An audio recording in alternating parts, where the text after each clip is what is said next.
Anda kembali di NTV Prime Dialog, pemirsa. Bursa calon gubernur Jawa Barat bertabur bintang. Sederet nama beken diprediksi akan meramaikan pemilihan gubernur dan wakil gubernur Jawa Barat 27 November mendatang. Sekarang, Partai Gerindra memiliki suara tertinggi dan diprediksi menjadi aktor penting dalam Pilgub Jawa Barat. Sementara PDI Perjuangan cuma meraup 2,97 juta suara, sehingga terjun ke urutan keempat. Padahal di pemilu 2019 silam, PDIP nangkring di urutan kedua dengan raihan 3,51 juta suara.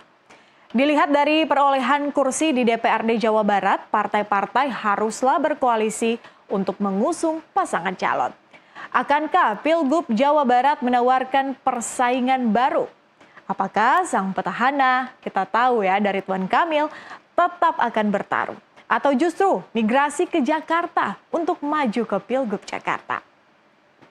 Untuk membahasnya kami sudah terhubung dengan politikus Partai Gerindra, maksud kami politikus Partai PDI Perjuangan, ada Abdi Yuhana, kemudian juga ada Kunto Adi Wibowo, seorang pakar komunikasi politik dari Universitas Padjadjaran. Kumaha damang, akang-akang? Waduh, saya belum bisa denger nih suaranya. Diaktifin dulu dong. Gimana kumaha damang, akang-akang? Sehat. Sehat, alhamdulillah. Oke.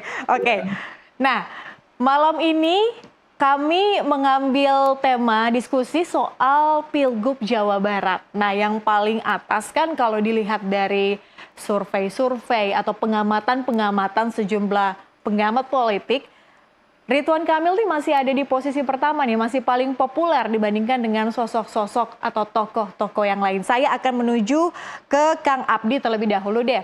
Kang Abdi, ada nama Pak Ridwan Kamil hampir pasti maju, petahana seperti RK akankah dilirik oleh PDI Perjuangan? Ya, saya kira pertama dinamika menjelang pemilihan gubernur di Jawa Barat ini cukup, ya katakanlah nanti cukup seru ya. Kenapa? Dari 11 partai politik yang memperoleh kursi di DPRD Provinsi Jawa Barat, tidak ada satupun yang memenuhi 20%. Ya, artinya bahwa semua partai-partai harus berkoalisi untuk maju dalam pemilihan gubernur Provinsi Jawa Barat.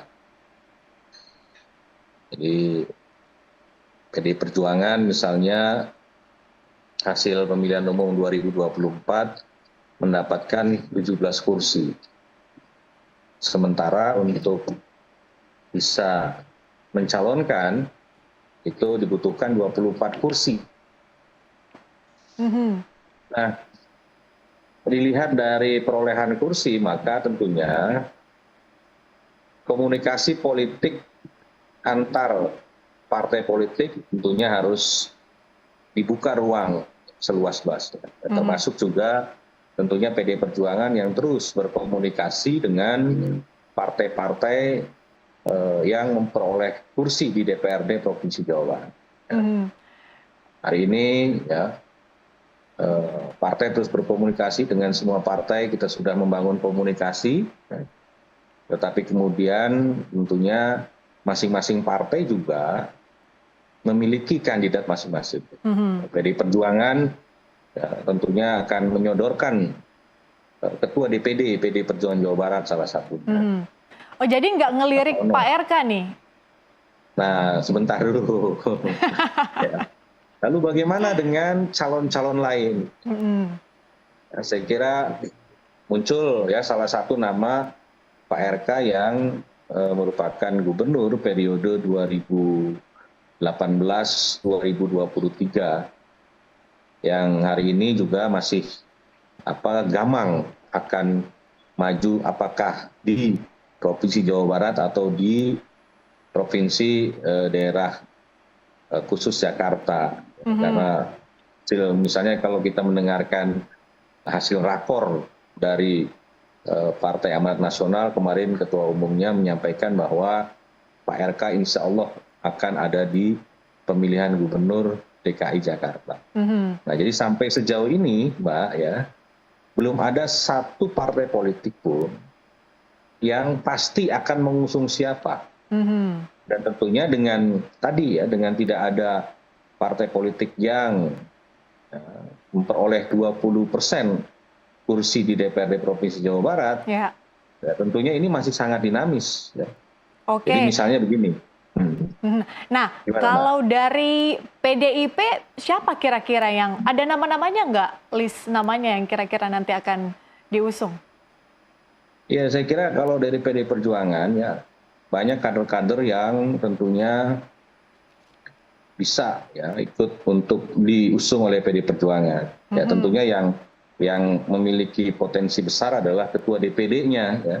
Ketua DPD PDI Perjuangan Jawa Barat, yaitu Kang Ono, ya, yang hari ini merupakan anggota DPR RI, yang tentunya terus membangun komunikasi politik dengan partai-partai yang ada di Provinsi Jawa Barat. Bagaimana dengan nama-nama seperti TB Hasanuddin, kemudian juga ada Rieke Diah Pitaloka? Ya, dari beberapa nama yang pada awalnya muncul, ya, misalnya Kang TB Hasanuddin, itu secara khusus misalnya menyampaikan lewat WhatsApp, ya, menyampaikan bahwa beliau tidak akan maju di pemilihan gubernur, tetapi akan konsentrasi untuk di DPR RI. Jadi kemudian misalnya ada nama Rieke Diah Pitaloka, ya, juga sama, ya, tidak ketika dikonfirmasi ya, lebih fokus untuk melanjutkan di DPR RI. Jadi yang bersedia siapa, Kang? Ya, jadi tadi yang saya sampaikan ya, hari ini yang tentunya ya semua juga masih belum belum pasti, tetapi yang memiliki potensi untuk direkomendasikan oleh DPP partai tentunya adalah Ketua DPD PDI Perjuangan Provinsi Jawa Barat, yaitu Kang Ono. Ya, tentunya dengan berbagai macam pengalaman yang dimiliki, ya, pernah menjadi anggota DPRD Kabupaten di Indramayu, pernah menjadi anggota DPR RI 2 periode, bahkan di pemilu 2024, ya, Kang Ono maju di DPRD Provinsi Jawa Barat.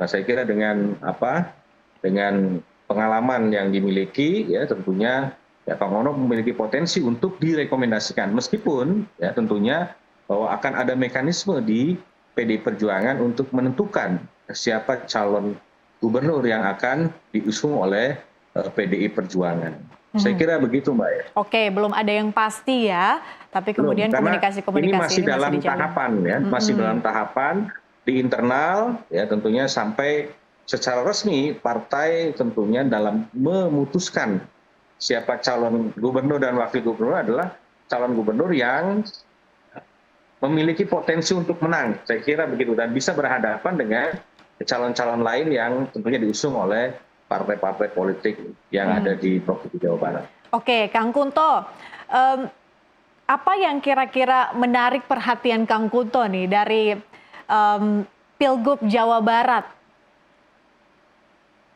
Ya, Mbak Patricia, yang pertama adalah masih kuatnya popularitas petahana, terutama Ridwan Kamil, ya, gitu, ternyata di beberapa survei terakhir, gitu kan. Dan ya, popularitas ini memang wajar di awal-awal, atau bahkan kalau boleh saya bilang ini masih subuh lah kalau kita mau bicara pilkada, ya, gitu. Karena pemilih belum benar-benar konsentrasi untuk memilih, belum ada informasi nama-nama yang lain, dan tampaknya suhu politiknya masih belum memanas, gitu, sehingga pemilih ketika disurvei ya pilih yang lebih familiar, ya kan. Dan di situ misalnya nama Pak Ridwan Kamil ada di atas, gitu kan. Nah, yang kedua menariknya adalah ketika Pak Ridwan Kamil tadi ada bocoran dari Kang Abdi bahwa sangat mungkin Kang Ridwan Kamil ke Jakarta, gitu, maka medan pertempuran di Jawa Barat akan lebih even, akan lebih berimbang, gitu kan. nama-nama baru mungkin akan banyak bermunculan karena merasa punya peluang yang lebih besar ketika nama Ridwan Kamil ternyata tidak ada di calon gubernur Jawa Barat gitu. Lalu yang ketiga tadi yang disampaikan juga oleh Kang Abdi dan ada grafisnya saat ini adalah tidak ada satupun partai yang bisa mencalonkan sendiri gubernur Jawa Barat. Jadi mau nggak mau harus berkoalisi. Nah, titik kritisnya ada di bulan-bulan ini sampai nanti bulan Agustus pendaftaran, ya kan?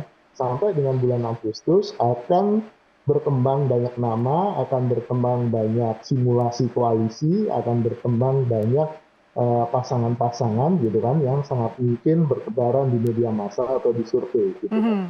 Nah, ini sangat wajar dan menurut saya kalau saya ingin jadi calon gubernur Jawa Barat ada dua pilihan. Pilihan pertama adalah muncul sepagi mungkin ya kan seperti sekarang, lalu seperti Kang Bima Arya misalnya deklarasi kemarin ya kan dari PAN.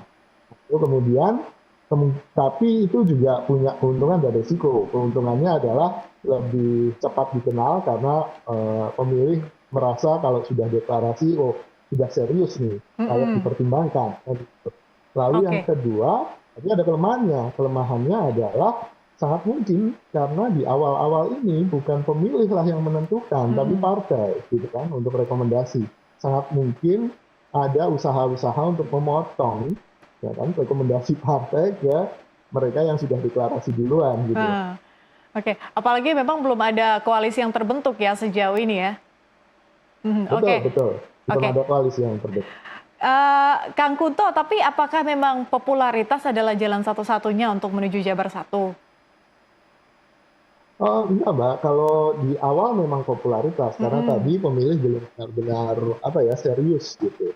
Tapi kalau nanti sudah semakin banyak nama, kemudian suhu politiknya sudah memanas, sudah ada program-program yang ditawarkan, ada isu yang ditawarkan, pemilih akan lebih memilih berdasarkan apa yang mereka anggap penting gitu. Bisa jadi tokoh, bisa jadi partai yang dibaliknya, bisa jadi kemudian isu gitu kan.